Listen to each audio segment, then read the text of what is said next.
Bruno Fernandes reveals what has given Manchester United hope for 2025-26 season. Man United lost 1-0 to Arsenal in their opening Premier League game of the season, and Fernandes reflected on the display. Manchester United fans have given Bruno Fernandes hope for the 2025-26 season. United enjoyed an encouraging preseason and were hopeful of starting the new campaign with a victory. But Arsenal left Manchester with a 1-0 victory after a Ricardo Calafiori goal. A mistake from Altay Bayindir at a corner in the 13th minute gifted Calafiori a simple finish. United responded well and created chances as they searched for an equalizer, but they couldn't find a breakthrough. However, Fernandes was hesitant. To say the result was unfair. I wouldn't say unfair, but I obviously think we came up a little bit short today, he said during a post-match interview with MUTV. Overall, we did something else to deserve a different result. It's very difficult to see the positive things when you lose the game, but we need to look forward and see next week what we can improve after this game. We will look at what we didn't do so good and what went wrong. But I think it's always good. Things to see from this game to take forward and try to replicate that, but obviously trying to get goals and win the game. When asked about the support from United fans throughout the game, Fernandes responded, "It was brilliant.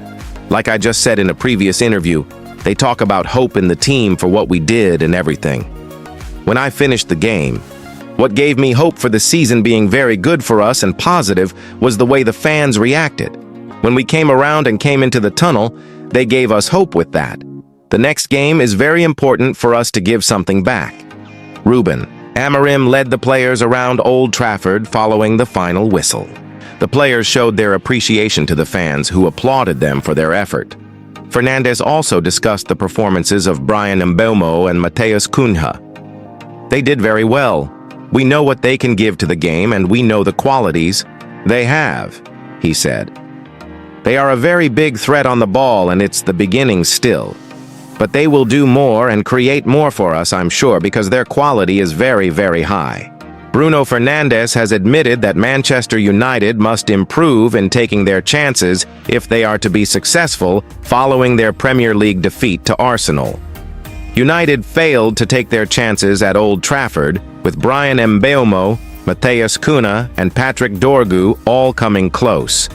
It went on to cost Ruben Amorim's side as Ricardo Calafiori's header handed the Gunners all 3 points. United started with both Mbeumo and Cunha in attack after their big money moves from Brentford and Wolves. Both players had chances to score on their debut, with David Raya pulling off 2 class saves. In the second half, new signing Benjamin Sesko made his debut, but the striker struggled to help United break Arsenal's defense down. Despite the spirited display against one of the Premier League's better sides, Fernandes highlighted the area where they need to get better. Speaking to Sky Sports at full time, the United captain said, "We created some chances, but we didn't score, so that is the main negative of the day." He added, "We have a big hope for what we want to do and what we want to achieve. There are positive things to look at, like scoring goals. I really liked the reaction of the fans at the end. I really appreciate what they did. That was more a sign of hope than what we did during the game." United also looked dangerous with Ahmad and Patrick Dorgu at wing-back. However, the game was lost after Altay Bayindir's error allowed Calafiori to head home in the first half. Monday's briefing. Arsenal edge first win after Chelsea strike force fires, blanks Ricardo, Calafiori scored the only goal for the Gunners, while Ebereki Eze made a surprise start for Crystal Palace. Arsenal took the honors in the first big clash of the Premier League season, battling to a 1-0 win over Manchester United at Old Trafford. There were signs of hope for Ruben Amorim's side despite the result, while elsewhere Nottingham Forest made a fine start to the season and Chelsea played out a stalemate with Crystal Palace. Rearguard action from Gunners Altay. Bayindir's blunder handed Arsenal victory and undid a positive Manchester United performance in Sunday's pulsating Premier League encounter. Old Trafford rocked as Mikel Arteta's runners-up headed to the rebuilding Red Devils in the most eye-catching fixture of the opening weekend. United looked far better than the side that finished 15th last season, their worst top-flight campaign since 1974. yet. Amorim's men fell to another loss as Riccardo Calafiori capitalized on Bayendir's early flap. United are a work in progress, but summer signings Mateus Cunha and Brian Mbeumo looked sharp on their debuts, while Patrick Dorgu hit a post in the first half. Arsenal keeper David Raya also produced a string of important stops to keep the hosts at bay. Amorim defends keeper Bayendir's difficult moment, again, put the spotlight on United's goalkeeping situation. The Turk was given the nod to start the game with Andre Onana still working his way back from injury. Bayendir failed to deal with a corner, allowing Calafiori to nod in, but Amorim felt his keeper was put in a very difficult situation. "You're allowed to do a lot of things in the corner, we need to do the same," he said. "When you touch that way the goalkeeper, he needs to use his hands to catch the ball, not push players, or he chooses to push players and let the ball pass." Last season, Bayendir conceded directly from a Son Heung-min corner in a 4-3 Carabao Cup defeat at Tottenham, but Amorim rejected criticism of the keeper, saying he suffered a goal like this where? Against Tottenham, it was without VAR. With VAR, it was a foul. Then, in the next game against Arsenal, who saved the penalty? Who saved the game? You don't remember the game, but I remember the game, and Alte was unbelievable in that game. I am happy with the 3 goalkeepers.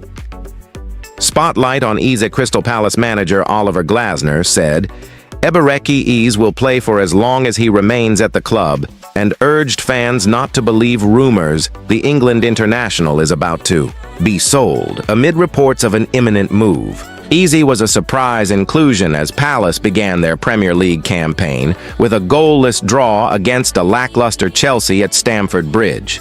He looked to have delivered a potential parting gift to supporters with a brilliant first-half free kick, before VAR intervened controversially to disallow the goal. Palace have had talks with Tottenham over Eze, and Arsenal are also reported to be keen to sign the midfielder. As much as I know, Eze has a contract with Crystal Palace. He's a Crystal Palace player, and he showed it today, said Glasner. As long as he is a Palace player and performs like this, he will play for us. Nobody has told me something else. Wood at the double Nottingham Forest made a mockery of Nuno Espirito Santo's pre-match worries as they beat Brentford 3-1 in their opening game of the season.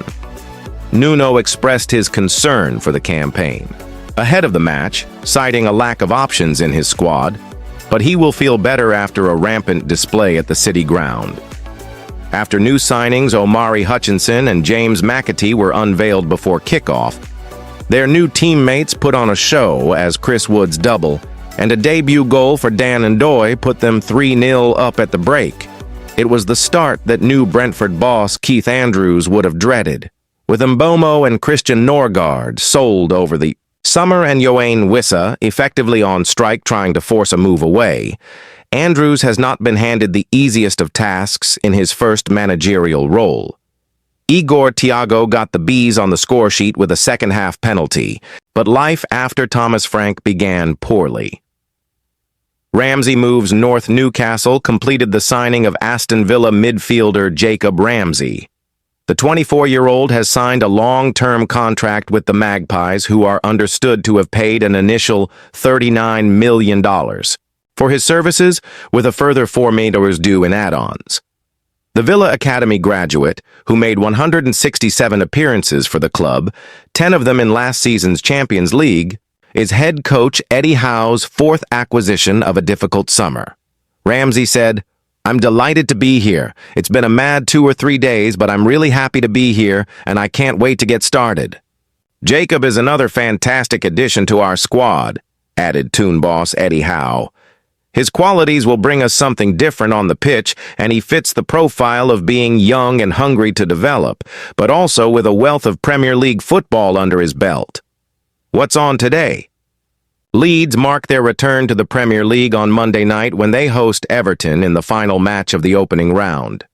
Daniel Farke's side will hope to use the Elland Road crowd to make it a difficult night for Everton, who could have new loan signing Jack Grealish in the squad.